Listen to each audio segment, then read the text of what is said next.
So আমি আগৰ ভিডিঅ'ত আলোচনা কৰিছিলোঁ প্ৰেজেণ্ট পাৰফেক্ট কণ্টিনিউৱাছ টেন্স আৰু আজিৰ ভিডিঅ'ত আমি আলোচনা কৰিম simple past tense. So simple past টেন্সৰ ফৰ্মেশ্যন হ'ল subject plus verb two plus object. যে সিম্পল পাষ্ট টেন্সত মনত ৰাখিবলগীয়া কথা এটাই হ'ল যে কেৱল ভাৰ্বৰ 2 নং ৰূপ লিখিব লাগিব আৰু বাকী গোটেইখিনি যেনেকৈ থাকিব তেনেকৈ হ'ব।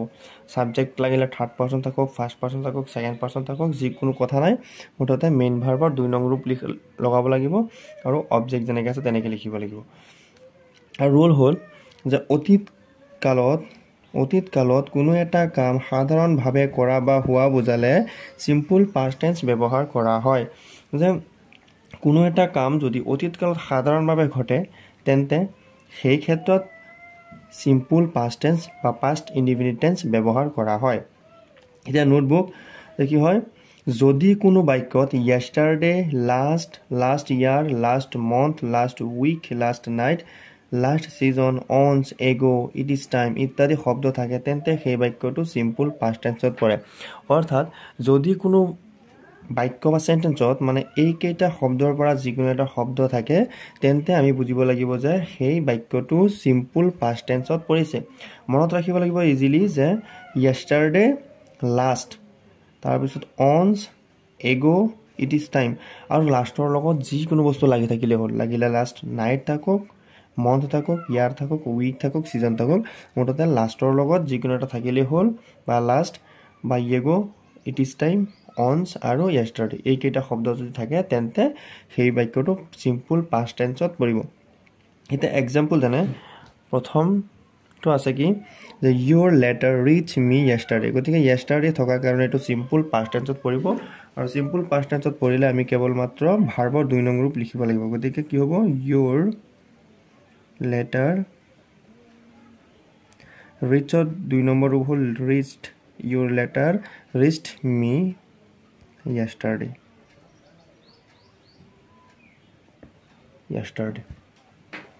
তাৰপিছত হ'ল I see him a week ago, এগো থকাৰ কাৰণে এইটো সিম্পল পাষ্ট টেন্সত পৰিছে। গতিকে কি হ'ব, I see 2 নম্বৰ ৰূপ হ'ল so, I saw him a week ago। তাৰপিছত হ'ল they visit Delhi last year, গতিকে লাষ্ট ইয়াৰ থকাৰ কাৰণে এইটো সিম্পল পাষ্ট টেন্সত পৰিছে। গতিকে কি হ'ব, they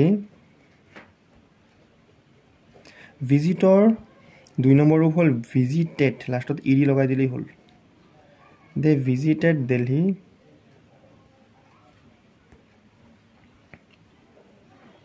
last year।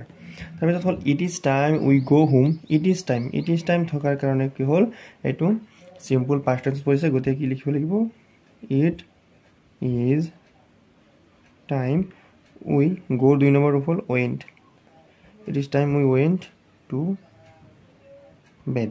তাৰপিছতটো হ'ল I write a letter last night থকাৰ কাৰণে এইটো সিম্পল পাষ্ট টেন্সত পৰিছে।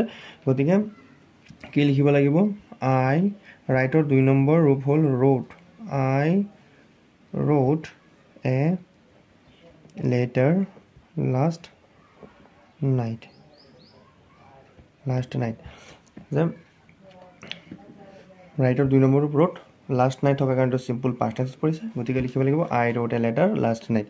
তাৰপিছতটো হ'ল he received the information last Monday, আছে, গতিকে এইটো কি পৰিব, সিম্পল পাষ্ট টেন্সত পৰিব। গতিকে লিখিব লাগিব he ৰিচিভৰ 3 নম্বৰ ৰূপ হ'ল received, 2 নম্বৰ ৰূপ হ'ল received, লাষ্টত দি he received the information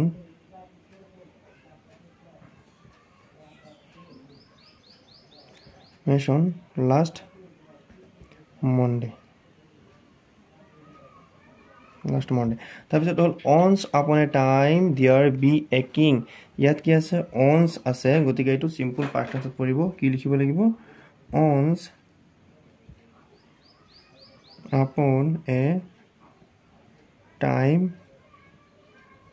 there be ঠাইত বি ভাৰ্ব লিখিব লাগিব। বি ভাৰ্ব হয় was, নহ'লে were পৰা লিখিব লাগিব। গতিকে বহু বচন হ'লে were হ'লে হয়, ইয়াত যিহেতু এ কিং আছে, এজন ৰজা, গতিকে was হ'ব, there was a king। আশা কৰোঁ সকলোৱে বুজি পাইছা।